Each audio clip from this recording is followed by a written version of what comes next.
Assalamualaikum warahmatullahi wabarakatuh. Pernahkah kamu membayangkan siapa saja perempuan paling tangguh di masa Nabi Muhammad sallallahu alaihi wasallam?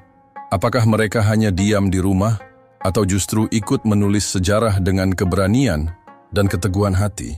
5 nama ini bukan sekadar istri atau ibu. Mereka adalah perempuan-perempuan luar biasa yang berdiri di garis depan perjuangan Islam. Ada yang menyumbangkan seluruh hartanya, ada yang mempertaruhkan nyawanya di medan perang, dan ada yang menjadi guru umat sampai akhir hayat. Yuk kita kenali satu persatu sosok mereka. Inilah 5 wanita kuat di masa Nabi Muhammad sallallahu alaihi wasallam yang perannya tak tergantikan dan kisahnya tetap hidup sampai hari ini. Ketika dunia belum tahu tentang kenabian dan malam-malam di Mekah hanya dipenuhi suara pedagang dan para penyembah berhala, di salah satu rumah yang sederhana namun hangat, seorang wanita bangsawan duduk mendengarkan cerita suaminya. Ia bukan hanya pendengar, ia adalah pendukung pertama. Gelar kehormatan layak disematkan padanya, Sayyidah Khadijah binti Khuwailid. Dan dialah perempuan pertama yang menyatakan, "Aku bersaksi, tiada Tuhan selain Allah, dan aku bersaksi bahwa engkau adalah utusannya." Sayyidah Khadijah adalah wanita terpandang di kalangan Quraisy. Ayahnya, Khuwailid bin Asad, adalah seorang pemimpin suku dan pedagang besar. Ia mewarisi keahlian berdagang, memperluas bisnisnya hingga ke Syam dan Yaman. Bahkan sebelum mengenal Nabi Muhammad SAW, ia sudah dikenal sebagai wanita cerdas, terhormat, dan kaya. Tapi Sayyidah Khadijah bukan perempuan yang dipermainkan kekuasaan. Ia memilih Nabi Muhammad SAW sebagai suaminya bukan karena harta atau nasab, tapi karena akhlak dan kejujuran. Ketika Nabi Muhammad SAW menerima wahyu pertama di Gua Hira, tubuh beliau gemetar, ketakutan menyergap. Beliau pulang ke rumah dengan wajah pucat. "Selimuti aku," pintanya. Sayyidah Khadijah segera menyelimutinya, menenangkannya, dan berkata pelan, "Demi Allah, dia tidak akan menghinakanmu.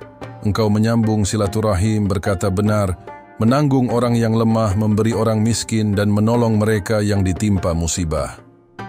Kalimat itu tercatat dalam hadis riwayat Bukhari dan Muslim. Di saat pertama kalinya Nabi Muhammad sallallahu alaihi wasallam ragu, Sayyidah Khadijah justru yakin.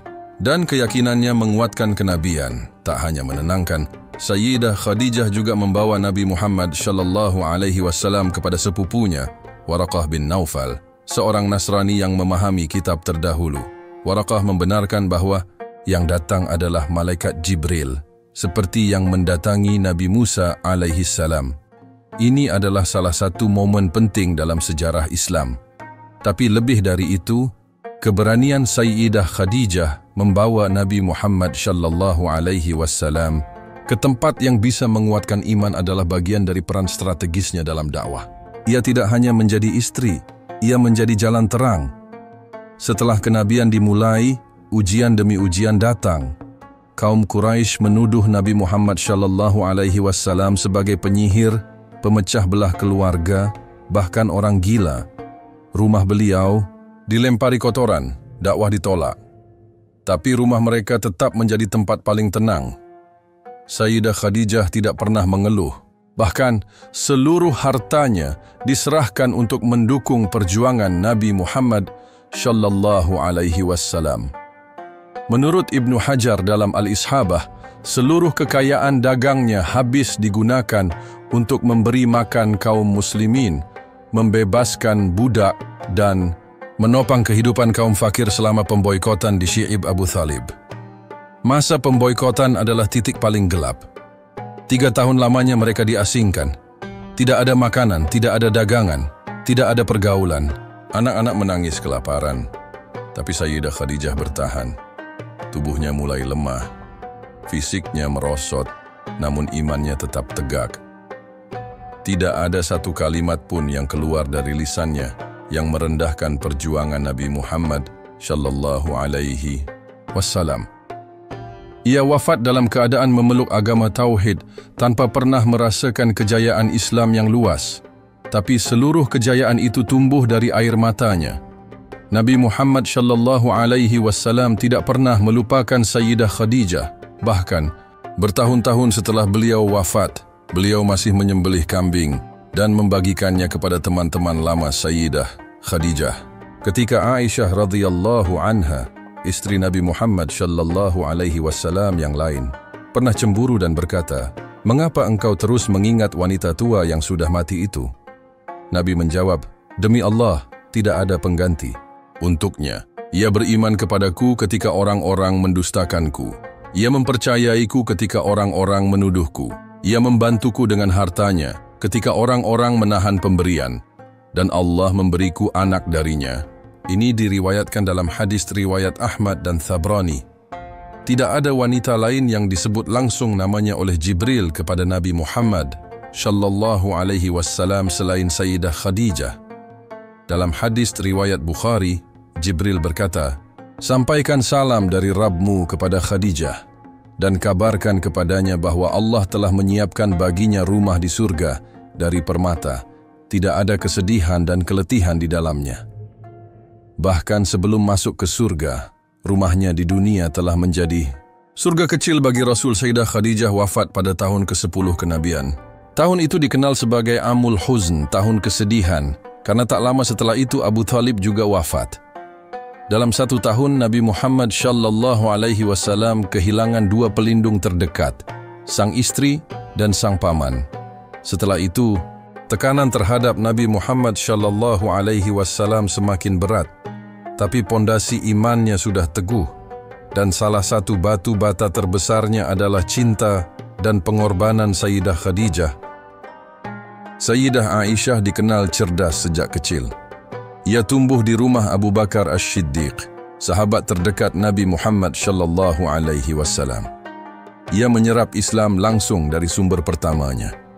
Saat dinikahi Nabi Muhammad sallallahu alaihi wasallam, usianya masih muda, tapi pikirannya tajam.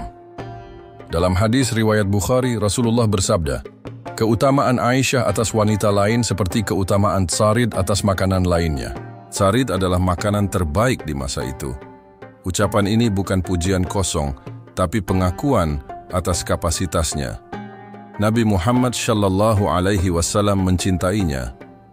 Dalam hadis riwayat Muslim, saat ditanya siapa orang yang paling beliau cintai, beliau menjawab, "Aisyah." Saat ditanya lagi, "Dari kalangan laki-laki?" beliau menjawab, "Ayahnya."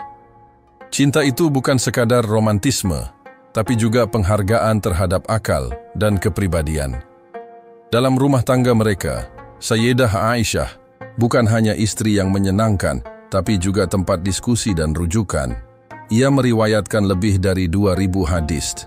Menurut Imam Al-Zahabi dalam Siyar A'lam Al-Nubala, tidak ada istri Nabi Muhammad sallallahu alaihi wasallam yang lebih banyak meriwayatkan hadis dibanding Sayyidah Aisyah. Ia menguasai fikih, tafsir, bahasa Arab, dan bahkan ilmu pengobatan. Ulama besar seperti Urwah bin Zubair dan Masruq bin Al-Ajda menjadikan Sayyidah Aisyah sebagai guru utama. Ia mengajarkan umat selama puluhan tahun setelah wafatnya Nabi Muhammad sallallahu alaihi wasallam. Namun hidupnya tidak lepas dari ujian. Salah satu ujian terberat datang dalam peristiwa yang dikenal sebagai Hadits IFK, fitnah besar yang mengguncang seluruh Madinah. Saat itu, dalam sebuah perjalanan perang, Sayyidah Aisyah tertinggal dari rombongan dan ditemukan oleh sahabat Syafwan bin Al-Mu'aththal. Mereka kembali ke Madinah bersama, dan isu pun menyebar. Orang-orang munafik, dipimpin Abdullah bin Ubay bin Salul, menuduh Sayyidah Aisyah berzina. Fitnah itu menyebar cepat. Sayyidah Aisyah tidak tahu sampai beberapa hari kemudian, ia jatuh sakit. Nabi Muhammad sallallahu alaihi wasallam bingung, karena wahyu belum turun. Ketegangan memenuhi rumah. Dalam hadis riwayat Bukhari dan Muslim, Sayyidah Aisyah mengatakan bahwa ia hanya bisa menangis hari demi hari. Bahkan keluarganya pun tidak bisa menenangkannya. Dalam kesedihan itu, ia berkata kepada ibunya, "Tidakkah kau mendengar apa yang orang katakan tentangku? Tapi Allah Subhanahu wa Ta'ala tidak membiarkannya sendirian." Wahyu turun. Dalam Quran Surat An-Nur, ayat 15 hingga 20, Allah Subhanahu wa Ta'ala membela kehormatan Sayyidah Aisyah, menyatakan bahwa yang menuduhnya adalah para pemfitnah dan bahwa Aisyah adalah perempuan bersih. Ayat itu menjadi bukti abadi bahwa Sayyidah Aisyah adalah perempuan suci yang difitnah oleh mereka yang hatinya kotor. Setelah fitnah itu, posisi Sayyidah Aisyah makin kuat di hati umat Islam. Ia tetap mengajar, menjawab pertanyaan-pertanyaan fikih yang tidak bisa dijawab oleh para lelaki. Ia menjadi pusat ilmu. Dalam hadis riwayat Abu Dawud, Rasulullah bersabda, "Ambillah separuh agamamu dari Aisyah." Kalimat itu menjadi isyarat betapa pentingnya peran seorang perempuan dalam ilmu Islam. Namun sejarah mencatat bahwa Sayyidah Aisyah juga pernah terjun langsung ke medan politik. Dalam peristiwa Perang Jamal, ia memimpin pasukan dari sisi oposisi terhadap Khalifah Ali bin Abi Thalib. Ini adalah masa penuh gejolak saat umat Islam terpecah karena pembunuhan terhadap Khalifah Utsman bin Affan. Sayyidah Aisyah dengan niat ingin menuntut keadilan terlibat dalam pertempuran yang akhirnya menimbulkan korban jiwa. Tapi peristiwa ini bukan cerminan pemberontakan, melainkan gambaran bahwa dalam sejarah Islam, suara perempuan tak pernah dibungkam. Bahkan jika akhirnya ia menarik diri dari politik, peran Sayyidah Aisyah tetap dicatat sebagai perempuan yang berani menyuarakan kebenaran sesuai keyakinannya. Setelah Perang Jamal, ia kembali ke Madinah dan mengabdikan sisa hidupnya untuk ilmu. Ia hidup selama puluhan tahun setelah wafatnya Nabi Muhammad Shallallahu Alaihi Wasallam. Para tabi'in, ulama muda dan murid dari berbagai daerah datang ke rumahnya untuk belajar. Ia wafat pada malam Selasa di bulan Ramadan dan dimakamkan di Baqi. Sebelum menjadi istri Nabi Muhammad Shallallahu Alaihi Wasallam, Sayyidah Ummu Salamah adalah istri dari sahabat mulia Abu Salamah bin Abdul Asad. Keduanya termasuk orang-orang pertama yang memeluk Islam di Mekah. Saat tekanan dari Quraisy semakin keras, mereka berhijrah ke Habasyah. Ini adalah hijrah pertama saat kaum muslimin mencari perlindungan di bawah Raja Najasyi yang adil. Tapi ujian belum berhenti. Setelah kembali ke Mekah, mereka harus hijrah lagi ke Madinah. Namun kali ini, keluarga mereka dipisahkan secara paksa. Sayyidah Ummu Salamah ditahan oleh keluarganya, anaknya direbut, dan suaminya pergi sendirian ke Madinah. Ia menangis setiap hari di padang pasir selama setahun hingga akhirnya diizinkan menyusul. Kisah ini diceritakan dalam Sirah Ibnu Hisham, menunjukkan bagaimana keimanan bisa membuat seorang perempuan bertahan dalam keterpisahan yang menyakitkan. Setelah bersatu kembali di Madinah, kehidupan mereka tidak berlangsung lama. Suaminya, Abu Salamah, gugur dalam sebuah pertempuran. Sebelum meninggal, ia berpesan, "Ya Allah, gantilah untuk Ummu Salamah yang lebih baik dariku." Kalimat ini yang kemudian menjadi awal pertemuan hatinya dengan Nabi Muhammad Shallallahu Alaihi Wasallam. Dalam hadis riwayat Muslim, Sayyidah Ummu Salamah mengulang doa yang diajarkan Rasul, "Ya Allah, berikan aku pahala atas musibah ini dan gantikan untukku yang lebih baik darinya." Ia sempat ragu apakah ada lelaki yang lebih baik dari Abu Salamah. Tapi Allah Subhanahu wa Ta'ala menjawab dengan menjadikan dia istri Nabi Muhammad Shallallahu Alaihi Wasallam. Kehadirannya di sisi Rasul tidak hanya sebagai penghibur. Ia adalah penasihat. Peran itu terlihat jelas saat perjanjian Hudaybiyah terjadi. Saat itu kaum muslimin bermaksud umrah, tapi ditahan oleh kaum Quraisy di tengah jalan. Setelah negosiasi panjang, terjadilah kesepakatan yang tampak tidak menguntungkan umat Islam. Isi perjanjian seolah menundukkan kaum muslimin. Para sahabat kecewa, bahkan mereka enggan mematuhi perintah Rasul untuk menyembelih hewan dan mencukur rambut sebagai tanda tahallul. Mereka hanya diam, tidak bergerak, seakan tak percaya. Nabi Muhammad Shallallahu Alaihi Wasallam kembali ke tendanya. Di sana beliau mengadu kepada Sayyidah Ummu Salamah tentang kegalauan pasukan. Ia mendengar dengan tenang lalu berkata, "Wahai Rasulullah, keluarlah dan jangan bicara dengan siapapun. Sembelihlah hewanmu dan cukurlah rambutmu, mereka akan mengikutimu." Nabi mengikuti saran itu. Dan benar, para sahabat langsung mengikuti setelah melihat Rasul melakukannya. Satu kalimat tenang dari seorang perempuan mengakhiri kebekuan psikologis dalam pasukan yang siap pecah. Peristiwa ini disebutkan dalam berbagai riwayat sirah dan menjadi bukti bahwa Sayyidah Ummu Salamah bukan hanya istri, tapi juga penentu arah sejarah.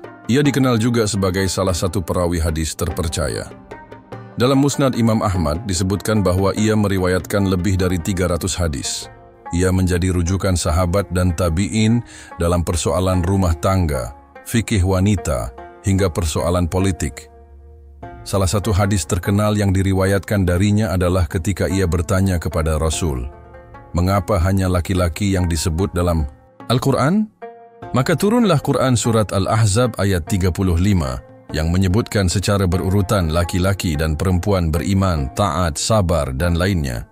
Ayat itu menjadi dasar kesetaraan pahala antara lelaki dan perempuan dalam amal. Sayyidah Ummu Salamah juga menjadi saksi berbagai peristiwa penting. Ia hidup panjang melewati wafatnya Nabi Muhammad sallallahu alaihi wasallam. Saat muncul fitnah di masa kekhalifahan, ia tetap menjaga sikap tenang dan tidak tergesa mengambil posisi politik. Namun, suaranya tetap didengar. Dalam catatan tarikh Al-Tabari, Sayyidah Ummu Salamah pernah mengirim surat kepada sahabat Ali bin Abi Thalib, mengingatkan tentang pentingnya persatuan umat dan menghindari pertumpahan darah. Ia hidup sederhana, tidak mengejar dunia. Dalam Al-Isti'ab karya Ibnu Abdil Bar, disebutkan bahwa Sayyidah Ummu Salamah lebih sering tinggal di rumah, menjaga ilmu, dan menasihati mereka yang datang kepadanya. Ia dikenal sebagai istri yang sabar, cerdas, dan tenang. Ia wafat pada usia 80 tahun dan dimakamkan di Baqi'. Sayyidah Asma binti Abu Bakar, perempuan tangguh yang dalam usia belasan sudah memikul rahasia besar peradaban Islam. Ketika kaum Quraisy menyusun rencana untuk membunuh Nabi Muhammad sallallahu alaihi wasallam, malam itu beliau keluar dari rumahnya dengan perlindungan Allah Subhanahu wa taala. Abu Bakar menyertainya. Mereka tidak langsung menuju Madinah, tapi bersembunyi di Gua Sur selama 3 hari. Disinilah peran Sayyidah Asma dimulai. Ia, bersama saudara laki-lakinya Amir bin Fuhairah, bertugas membawa makanan, air, dan informasi setiap malam. Ia tidak hanya harus menyelinap di tengah penjagaan Quraisy, tapi juga harus menyembunyikan seluruh aktivitasnya dari kerabatnya sendiri yang pro-Quraisy.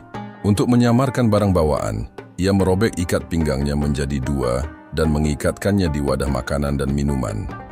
Karena itulah ia digelari Zatun Nithaqain, perempuan yang punya 2 ikat pinggang. Gelar itu bukan sekadar simbol. Itu adalah bukti bahwa keberanian dan kecerdikan perempuan telah hadir sejak awal risalah Islam.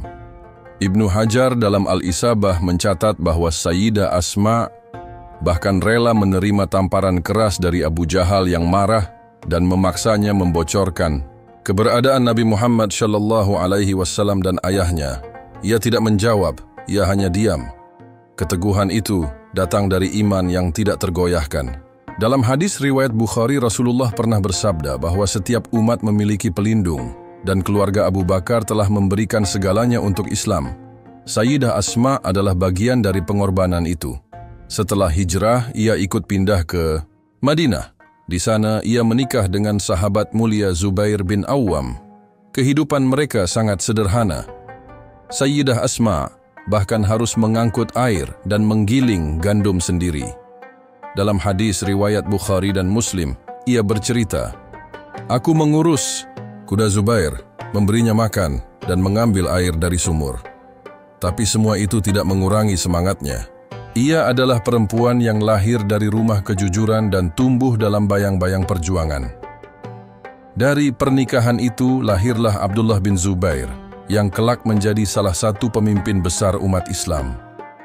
Ia adalah bayi pertama yang lahir dari kaum Muhajirin di Madinah, sebuah kabar gembira yang mematahkan rumor kaum munafik bahwa umat Islam akan mandul di Madinah. Sayyidah Asma menggendong bayi itu ke hadapan Nabi Muhammad sallallahu alaihi wasallam dan Rasul mendoakannya. Abdullah tumbuh menjadi sosok pemberani seperti ibunya. Tahun demi tahun berlalu.